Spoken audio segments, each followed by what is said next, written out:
Anal fissure किंवा fissure in ॲनो हा commonly आढळणारा आजार बहुतांश गुदगत व्याधीग्रस्त असणाऱ्या बऱ्याचशा पेशंटमध्ये या प्रकारचा फिशर नावाचा आजार असतो। फिशर म्हणजे शब्दशः अर्थ जर घेतला तर फिशर म्हणजे भेग पडणे। एखाद्या मोठ्या दगडावर घनाने कशाने आघात केला की जशी भेग पडते त्याच पद्धतीची भेग किंवा त्याच पद्धतीची जखम किंवा त्याच पद्धतीची चीर ही आपल्या गुदनलिकेत आतल्या बाजूनी पडते, त्याला फिशर असं म्हणायचं। फिशर विषयी अधिक माहिती जाणून घेऊयात आता आपण या व्हिडिओमध्ये। मी डॉक्टर शशांक फापाळे गेली 17-18 वर्षांपासून ओतूर आणि मंचर या ठिकाणी प्रॅक्टिस करत आहे। आपण आतापर्यंत डॉक्टर फापाळे हॉस्पिटल ओतूर येथे लेझर, इंजेक्शन, क्रायोथेरपी आणि अशा विविध अत्याधुनिक उपचार प्रणालीने मुळव्याध, फिशर, भगंदर आणि पायलोनिडल सायनस या आजारांवरचे अनेक पेशंट्स व्याधीमुक्त केलेले आहेत। या आजाराची लक्षणं काय असतात तर शौचाच्या वेळी जास्त प्रमाणात आग होणं, शौचावरून आल्यानंतर टॉयलेटवरून आल्यानंतर जास्त दुखणं, अगदी कापल्यासारख्या वेदना होणं, टॉयलेटवरून आल्यानंतर शौचाच्या भागाला किंवा मलभागाला रक्त चिकटून येणं किंवा शौचावरून आल्यानंतर खाली 3-4 थेंब रक्ताचे पडणे, अशा पद्धतीची लक्षणं आपल्याला फिशरमध्ये नेहमीच आढळतात। त्याचबरोबर शौचाच्या वेळी गुदद्वाराला बाहेरच्या बाजूनी किंवा आतल्या बाजूनी सूज येणं ही सर्व लक्षणं फिशर या आजारात येतात। त्यानंतर याची कारणं आपण समजून घेऊयात। तर ज्या गोष्टींमुळे शौचाच्या जागेला किंवा गुदनलिकेला जास्त प्रमाणात आघात होतो किंवा जास्त प्रमाणात जोर लागल्यामुळे ती जागा फाटली जाते, ती सर्व कारणं या ॲनल फिशरची असतात। म्हणजेच जास्त प्रमाणात बद्धकोष्ठता असणे, जीर्ण मलबद्धता असणं, टॉयलेटला जास्त वेळ एकाच ठिकाणी बसून राहणं, टॉयलेटला जास्त कुंतणं, जोर लावणं, या सगळ्या गोष्टींमुळे गुदनलिकेला आतल्या बाजूला जखम तयार होऊ शकते। त्याचबरोबर नॉर्मल डिलिव्हरी हे एक कारण असतं की नॉर्मल डिलिव्हरीच्या वेळी जास्त प्रमाणात ट्राय करणं किंवा जास्त प्रमाणात जोर लावणं यामुळे सुद्धा गुदनलिकेला जास्त ताण येऊ शकतो।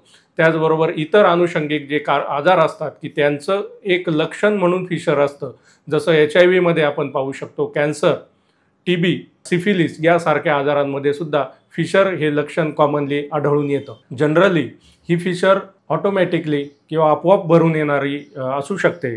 कमीत कमी 6 ते 8 आठवड्यांमध्ये थोडेसे औषधोपचार घेतले की ही फिशर किंवा ही जखम कायमस्वरूपी भरून येऊ शकते।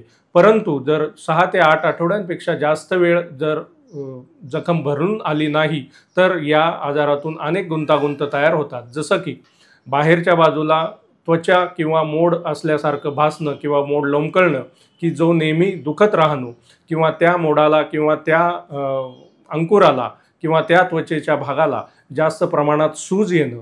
त्याचबरोबर जी जखम झालेली आहे त्या जखमेमध्ये जास्त प्रमाणात इन्फेक्शन होणं, पू होणं, त्या ठिकाणी सेप्टिक होणं आणि पर्यायाने त्याचं ॲब्सेसमध्ये रूपांतर होणं, ह्या सगळ्या गुंतागुंती या आजारामध्ये आपल्याला पाहायला मिळतात।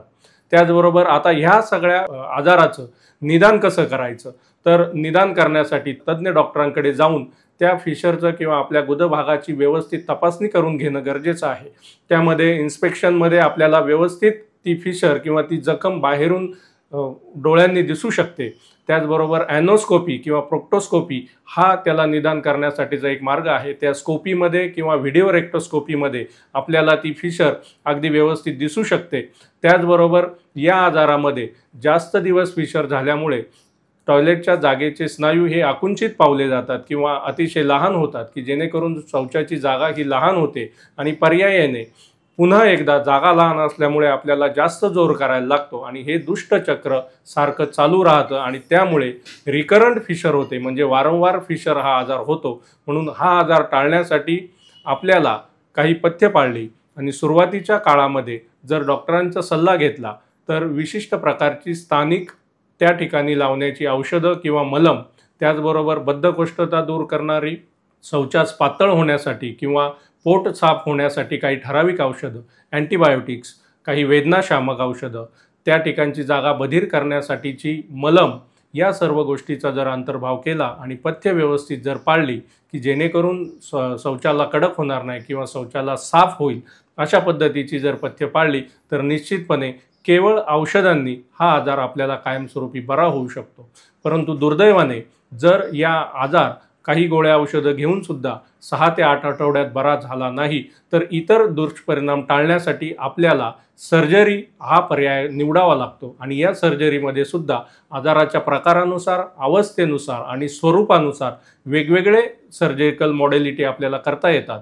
जसं की पहिलं आहे लॉर्ड्स ॲनल डायलेटेशन, म्हणजे रुग्णाला भूल देऊन त्या जागेचे स्नायू जे आकुंचित झालेले आहे ते मशीनद्वारे आणि दुर्बिणीद्वारे नॉर्मल करणं। त्याचबरोबर लेझर उपचार करणं। लेझर उपचार हे सध्याचं सर्वात प्रगत तंत्रज्ञान आहे आणि या फिशरवर अतिशय चांगला परिणाम त्याचा होऊ शकतो। लेझर उपचार करून घेणं, त्याचबरोबर काही ठराविक इंजेक्शन थेरपी असते। रुग्णाला भूल देऊन त्या फिशरवर ती फिशर लवकर भरून येण्यासाठी बोटॉक्स किंवा स्क्लेरोसारखी अशी इंजेक्शन असतात, ती इंजेक्शन सर्जन मार्फत घेणं। त्याचबरोबर सगळ्यात महत्त्वाचं गोल्ड स्टँडर्ड ट्रीटमेंट जी समजली जाते या फिशरमध्ये ती म्हणजे स्फिंक्टेरेटॉमी, म्हणजे जे स्नायू आपल्या शौचाच्या जागेचं नियंत्रण करतात किंवा फिशर होण्यासाठी कारणीभूत असतात किंवा फिशर झाल्यानंतर जे स्नायू आकुंचित पावतात त्या स्नायूंचं रिलॅक्सेशन करणं हे लेझर स्फिंक्टेरेटॉमी म्हणतात। लेझरद्वारे आकुंचित झालेल्या स्नायूंचं रिलॅक्सेशन करणं, तर त्याला सर्जिकल ऑप्शन आपलं निवडणं गरजेचं आहे की जेणेकरून आपल्याला या फिशरपासून कायमस्वरूपी मुक्तता मिळू शकेल। धन्यवाद।